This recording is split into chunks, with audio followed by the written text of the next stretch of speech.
Hello student, in last video we have discussed about the introduction of toxicology. ठीक है, जिसमें कि हमने देखे थे क्या होता है टॉक्सिक, मतलब it is a poison substance. कोई भी पॉइजनस सब्सटेंस को क्या बोलते हैं? Toxic. So toxicology means it is a branch which deals with the study of poison. Okay, जो पॉइजन के बारे में स्टडी करता है. देन उसमें क्या देखे थे हमने? फैक्टर्स देखे थे which are influence to the chemical toxicity. Okay, then हमने देखे थे कि एक्यूट टॉक्सिसिटी और क्रोनिक टॉक्सिसिटी किस टाइप में होती है. ठीक है, now in this video we are going to study on the topic that is the scope of toxicology. ठीक है, टॉक्सिकोलॉजी में क्या क्या स्कोप है इसके बारे में हम ये वीडियो में पढ़ेंगे. तो पहले हम थोड़ा देख लेते हैं कि साइंटिस्ट जिसने फर्स्ट स्टडी किया टॉक्सिकोलॉजी के बारे में, तो साइंटिस्ट का नाम है पैरासिसस. ओके, पैरासिसस ये साइंटिस्ट का नाम है, which is it short name. ठीक है, उनका पूरा नाम है Philippus Theophrastus Aureolus. Okay, Philippus Theophrastus Aureolus, which is also known as the he is the father of the chemistry. Okay, he is a father of a chemistry. मेट्रा Medica. Okay, मेट्रा Medica उन्होंने introduce. मेट्रा Medica क्या होता है? ये एक branch of medicine है जो कि study करती है ड्रग्स के बारे में और उनके ट्रीटमेंट के बारे में. ठीक है, ड्रग्स के यूजेस और उनके ट्रीटमेंट ऑफ द डिसीज के बारे में जो स्टडी करती है, in which it includes the pharmacology. Okay, clinical pharmacology and the history and the physical chemical properties of the drug. ये सब मेट्रा मेडिका में स्टडी किया जाता है. तो ये साइंटिस्ट ने इंट्रोड्यूस किया. He is also known as the Luther of medicine. Okay, he is also known as the Luther of medicine. He is also known as the godfather of the chemotherapy. ठीक है, he is also known as the godfather of the chemotherapy and he is the founder of modern toxicology. Okay, किसने? Paracelsus ने. He is a founder of modern toxicology. तो इनके कुछ concept थे toxicology के बारे में. He also discovered the theory of humoral theory of Galen. Okay, he is also introduce the humoral theory of Galen, in which he postulated the balance among the four humerals in the body. Okay, he postulated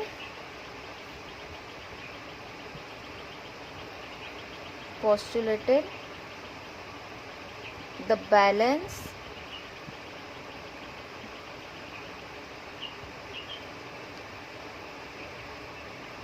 amongst the four humors in the body. Now which are these four humors? ये कौन से हैं? It is the blood,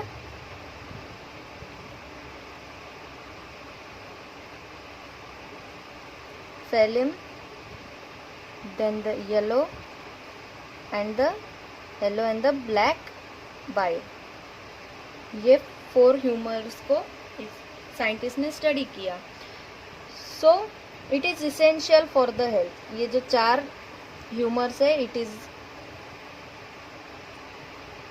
is essential for the health and believe in the three humours.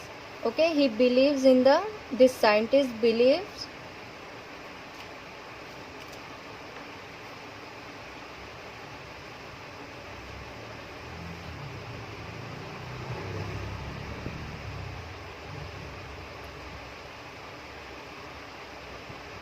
in three humors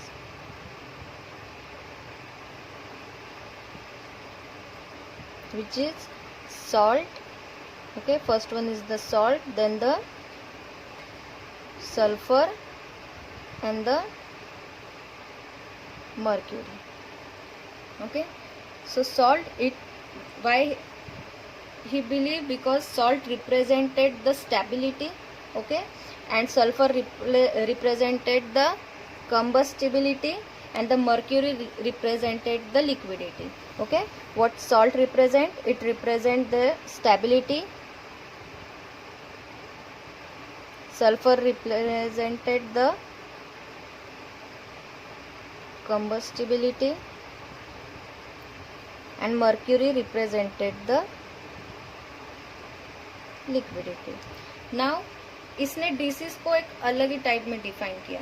okay, he define the disease as a separation of one humour from the other two. ठीक है, इन्होंने क्या बोला कि the disease is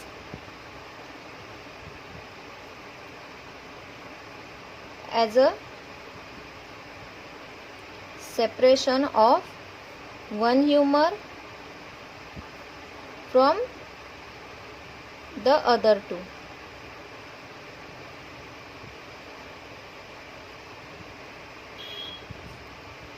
So he propounded the principle of similitude, meaning that a poison in the body will be cured by the similar poison.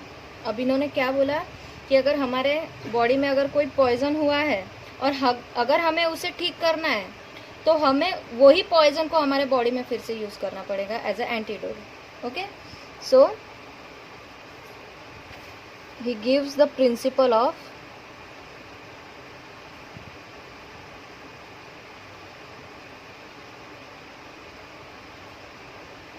A poison. वो कहावत में हम बोलते हैं ना कि जहर को जहर ही मारेगा, तो वही टाइप से he gives the principle that a poison in a body will be cured with the same poison, will be cured by a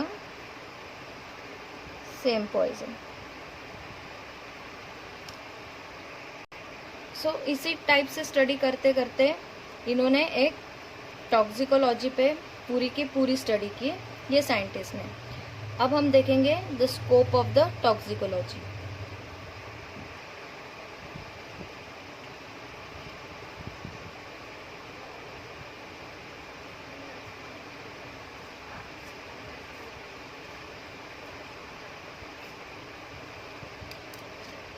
तो ये जो टॉक्सिकोलॉजी है ये बहुत पुराने ज़माने से प्रैक्टिस की जाती है.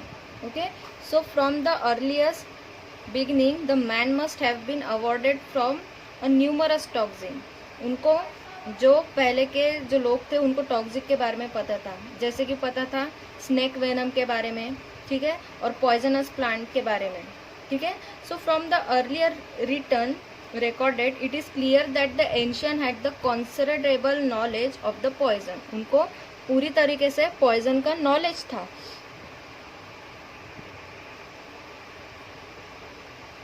So it is one of the oldest practice science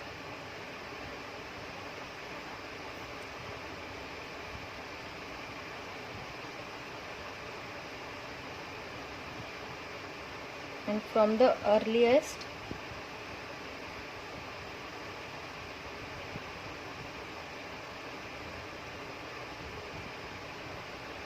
beginning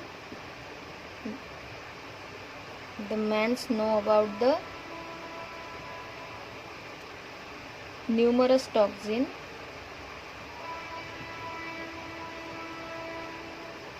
such as snake venom,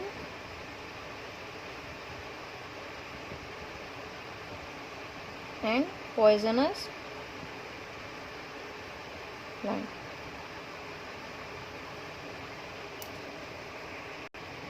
Now this scope of toxicology is very wide. Okay, ये बहुत ज़्यादा wide है and it contains, okay, it contains the three principle.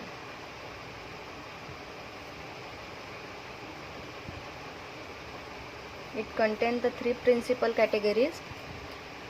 First one is the environmental toxicology.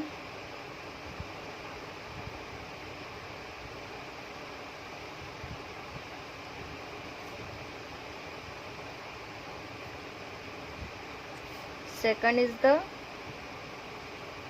Economic,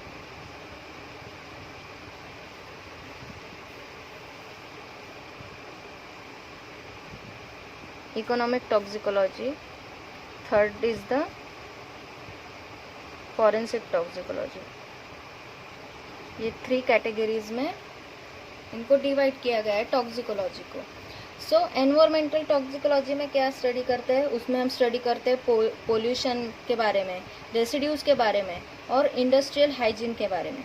okay, हम इसमें क्या study करते हैं, हम इसमें स्टडी करते हैं पोल्यूशन के बारे में, रेसिड्यूज के बारे में और जो इंडस्ट्रियल हाइजीन होता है।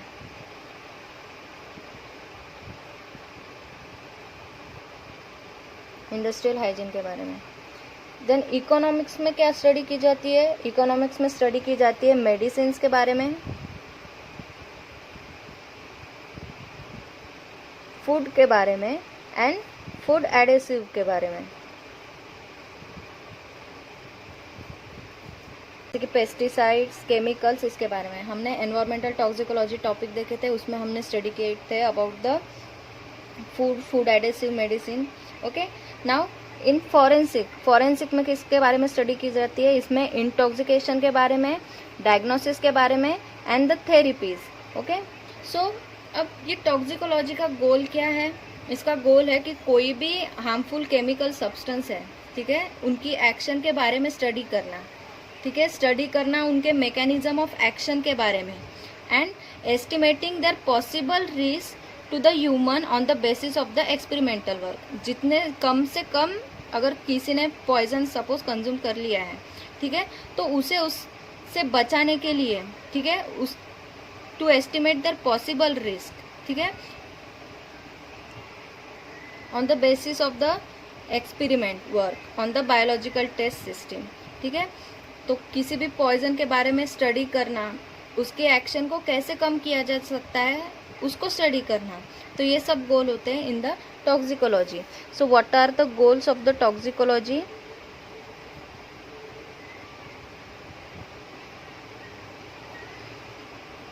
To get the knowledge of, okay, पहला तो है to get the knowledge of the harmful substance,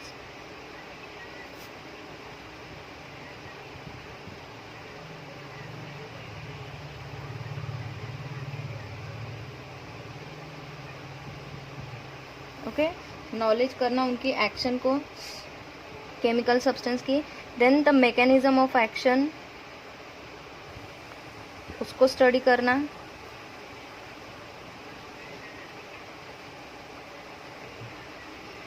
किसके मैकेनिज्म को? जो हार्मफुल केमिकल सब्सटेंस है उनके मैकेनिज्म को स्टडी करना, मैकेनिज्म ऑफ एक्शन को स्टडी करना।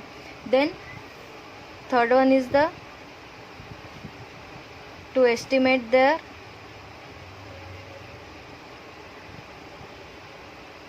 possible risk to humans।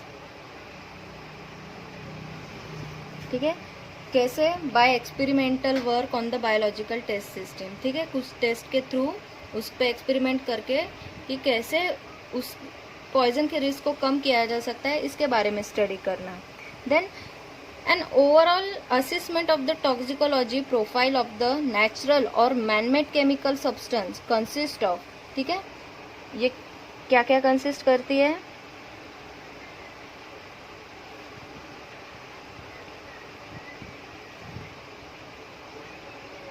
assessment of the toxicology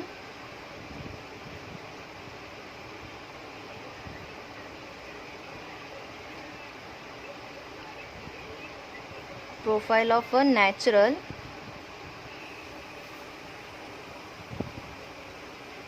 or man-made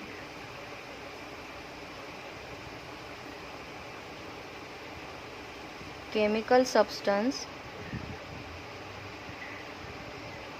It consists of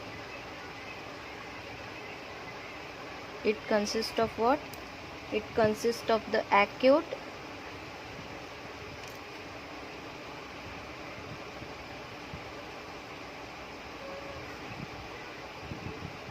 subacute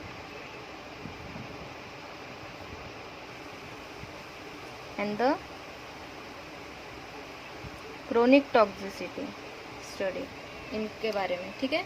जैसे एक्यूट मतलब जो कम से कम एक्सप्लोजर में है टॉक्सिक के, ओके, सब एक्यूट, एंड क्रोनिक मतलब जो ज़्यादा एक्सप्लोजर हुआ है टू द टॉक्सिक, तो इसके बारे में स्टडी करना। Now it includes also the study of, it also include the study of, first is the mutagenicity, second is the carcinogenicity, and third one is the teratogenicity. now mutagenicity मतलब क्या होता है, जो परमानेंट चेंजेस हुए हैं, जो permanent changes हुए हैं इन द अमाउंट और the structure of genetic material of the cell, okay, changes in genetic material, permanent changes, okay, कैसे जो परमानेंट चेंजेस हुए हैं in the genetic material of the cell, इनके बारे में इसको स्टडी करना, that is the mutagenicity. Now carcinogenicity, carcinogen मतलब क्या होता है कि ऐसे एजेंट जो कि कॉज करते हैं किसको, कैंसर को, ठीक है, ऐसे एजेंट जो कि कॉज करते हैं कैंसर को, तो ऐसी चीज़ों को स्टडी करना, that is the carcinogenicity, okay, causes of cancer. And teratogenicity मतलब ऐसे एजेंट जो कि डिस्टर्ब करते हैं the development of the embryo और फीटस, ओके,